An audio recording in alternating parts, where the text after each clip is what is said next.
like the Beyonce of fighting. And Cher, Madonna.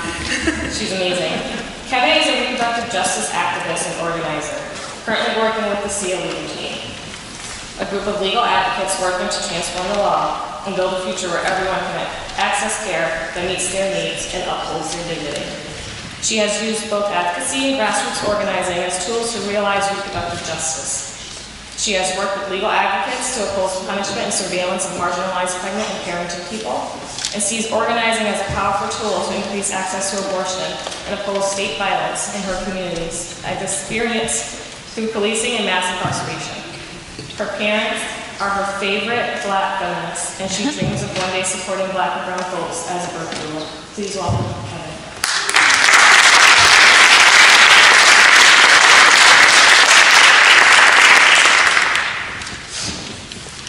Good afternoon.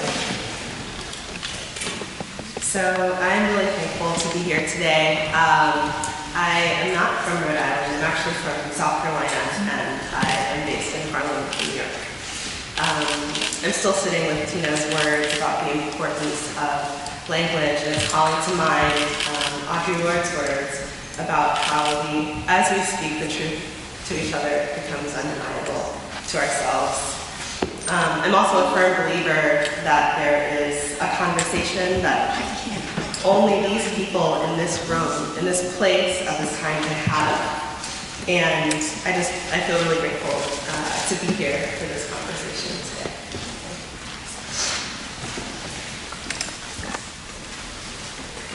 A woman who solicits from any person, any medicine, drug, or substance, whatever, and takes it, or who submits to an operation or to the use of any means whatever, with the intent to procure a miscarriage, unless it is necessary to preserve her own life, shall be punished by imprisonment in the state prison for not less than 1, nor more than 5 years.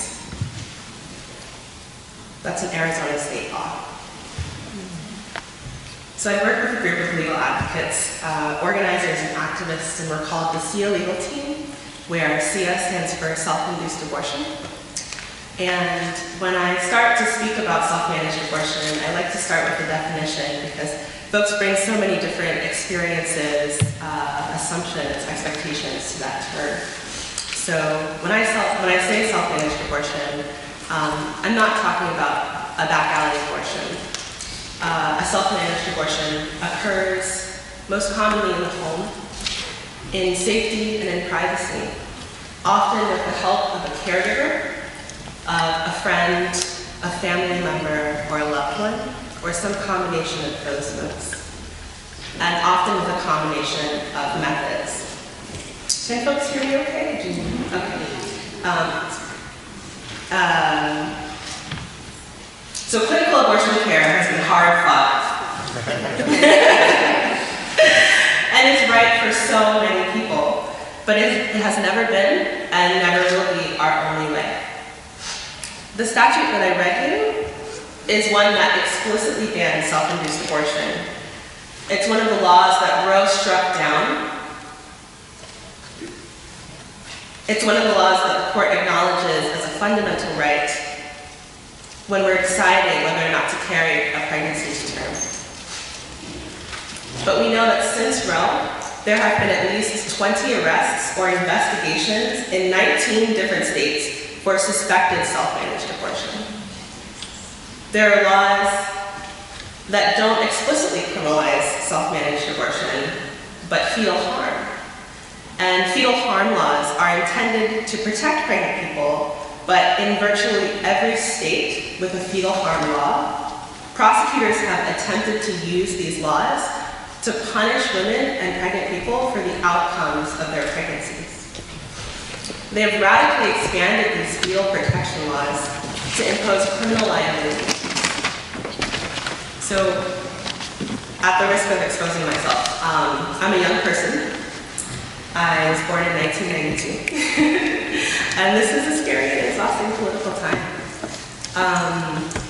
But I've been fortunate enough to work with folks all around the country, folks like the Women Project who invited me here today, who are in this moment deeply grounded in the question of how can I guide my actions in a day-to-day way to shape the future that I need, that my family needs, that my communities need.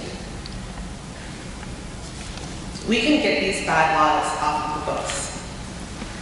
Prosecutors sometimes try to justify self-managed abortion arrests by falsely claiming that criminal punishment will deter unsafe activities. But they fail to point out how arrest, deportation, detention is unsafe. Abortion with pills, as we know in this room, is extremely safe. But medically unnecessary regulations make the medications expensive to obtain through clinical channels and difficult or even risky to obtain through non-clinical channels.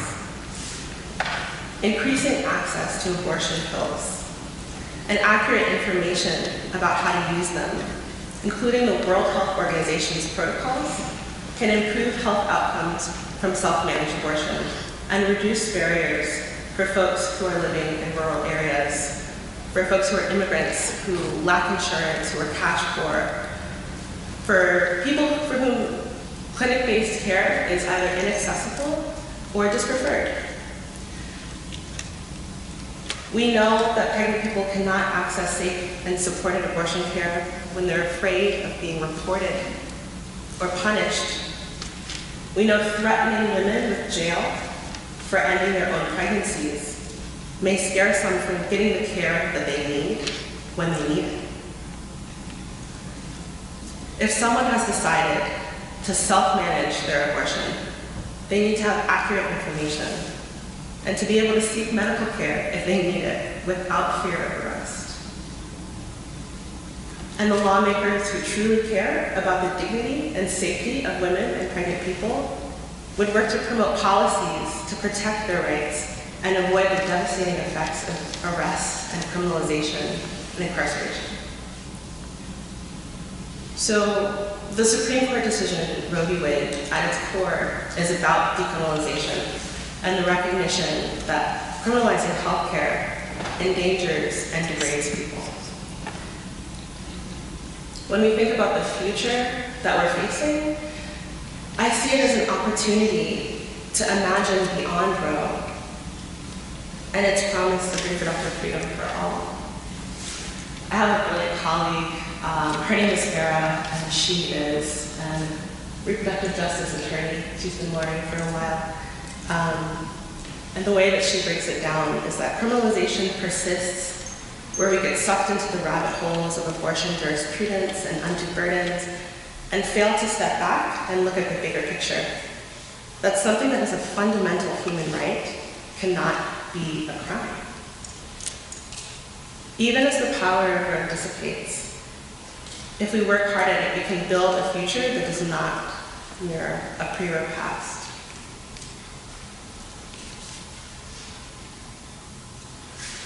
So I've been fortunate enough to have been invited to Rhode Island by the Women Project. And Rhode Island is actually a state that has a fetal harm law that could be misapplied to criminalize women and pregnant people, especially thinking to the future as the power of Roe is diminishing.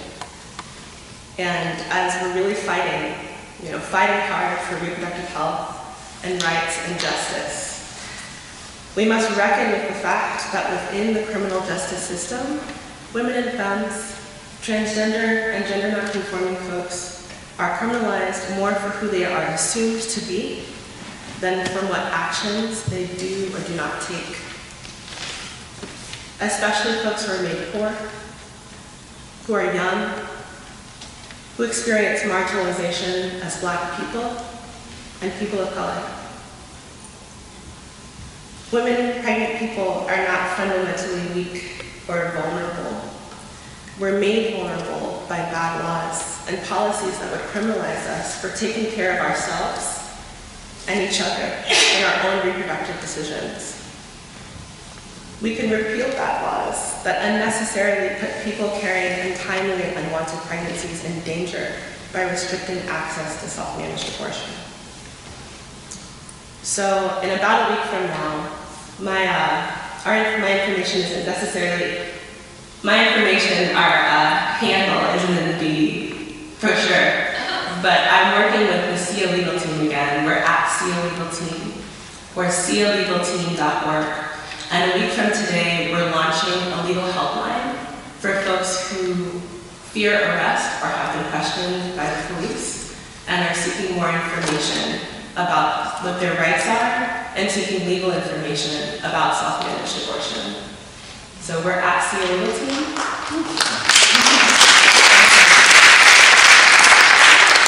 We're at SIA Legal Team, and we're sialegalteam.org. We can transform the legal landscape so that people who have decided to end their own pregnancies can do so with dignity and without fear of arrest.